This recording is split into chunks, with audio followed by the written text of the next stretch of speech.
বাজক শংখ বাজক মৃদং খোল অসম আকৌ উন্নতি পথত জয় আই অসম বল আজিৰ পৰা অতীতৰ পৰা অসমত এই লোক সংস্কৃতি অহোহ মহোহ নামনি অসমৰ এই কৃষিভিত্তিক অনুষ্ঠানটিয়ে ইতিমধ্যে কিমান বছৰ অতিক্ৰম কৰিছে আমি কোনোৱে নাজানো তৎসত্ত্বেও গাঁৱৰ ৰাইজ গাঁৱৰ ডেকা বুঢ়া মেথা সকলোৱে লগ হৈ এই আঘোণ মাহৰ পূৰ্ণিমাৰ নিশা আমি প্ৰতি ঘৰ মানুহৰ ঘৰে ঘৰে গৈ সকলো গৃহস্থক আশীৰ্বাদ দিয়াৰ চলেৰে আমি যাতে ঘৰখনৰ সমাজৰ পৰা অপায় অমংগল দূৰ কৰিব পাৰোঁ ইয়াক নাশ কৰাৰ ক্ষেত্ৰত সমূহ ৰাইজে লগ হৈ এনেদৰে এই উৎসৱটো আমি পালন কৰোঁ আৰু আজিৰ এই চেগতে অসমৰ সমূহ ৰাইজক সমূহ সমাজকে আমি এইটো নিবেদন কৰিছোঁ যাতে আমাৰ এই কলা সংস্কৃতি আমি যেন ধৰি ৰাখোঁ আৰু বৰ্তমান আমি সকলোৱে জানো অসমখনত এনে ধৰণৰ এটি পৰিৱেশৰ সৃষ্টি হৈছে য'ত নেকি আমি এনে ধৰণৰ কলা সংস্কৃতিবিলাক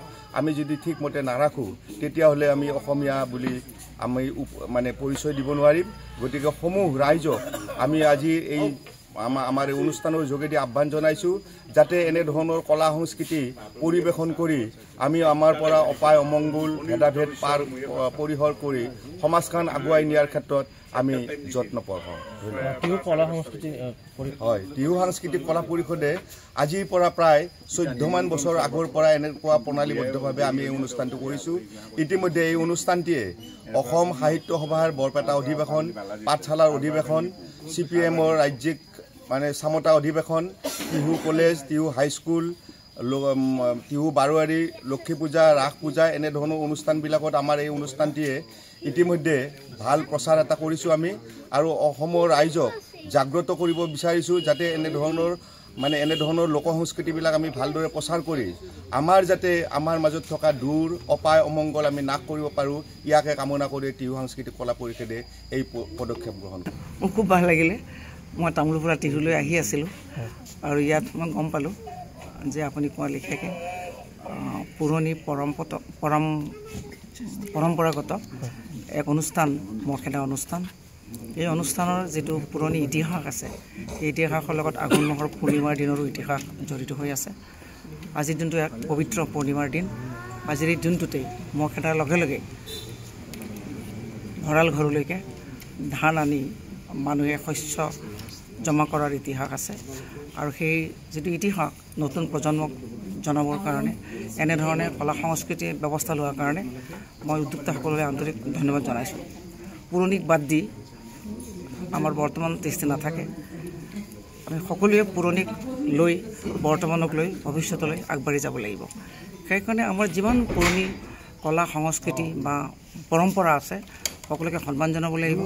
নতুন প্ৰজন্মক এই সম্পৰ্কে আমি অৱগত কৰিব লাগিব আৰু এইটো বুজাব লাগিব যে আজিৰ দিনটোৰ পৰা আমাৰ মহ শেষ হ'ব, ভঁৰাললৈ নতুন ধান আহিব আৰু তাৰ দ্বাৰাই আমি মিলা প্ৰীতিৰ মাজেৰে এসাঁজ খাই আমি পৰম্পৰাগতভাৱে আমাৰ শক্তি আমি বৃদ্ধি কৰিম আৰু একতাৰ মাজেৰে অপায় অমংগল আঁতৰ কৰি এখন সমৃদ্ধিশালী সমাজ আৰু এখন সমৃদ্ধিশালী গাঁও আৰু এখন সমৃদ্ধিশালী একত্ৰিত সমাজ গঢ়িব পাৰিম। এই বাৰ্তাই আজি এই অনুষ্ঠানে দিবলৈ যত্ন কৰিছে আৰু মোৰ সেইকাৰণেই মই খলিহাগুৰিৰ সকলো ৰাইজক মোৰ আন্তৰিক শ্ৰদ্ধা আৰু ধন্যবাদ। কি ক'ব যিহেতু শিৱৰ কলা বহুত ভাল। কণকালী ডাঙৰীয়া সৰুৰ পৰাই জড়িত। আমি যেতিয়া একদম সৰু আছিলোঁ তেতিয়া আমি মহখেদা আমিও খেদিবলৈ আহিছিলোঁ, কিন্তু তেতিয়া এনেধৰণৰ নাছিল। তেতিয়া আহোঁ মহখেদ বা যাওঁ এনেকুৱা ধৰণেই আছিল। কিন্তু আজি আহি বিৱৰ্তন অৱস্থাত আহি ক্ৰমবৰ্ধমান গতিত এক নতুন ৰূপে এটা ৰূপ দিয়া হৈছে আৰু সেই ৰূপেৰেই আগবঢ়াই লৈ গৈছে।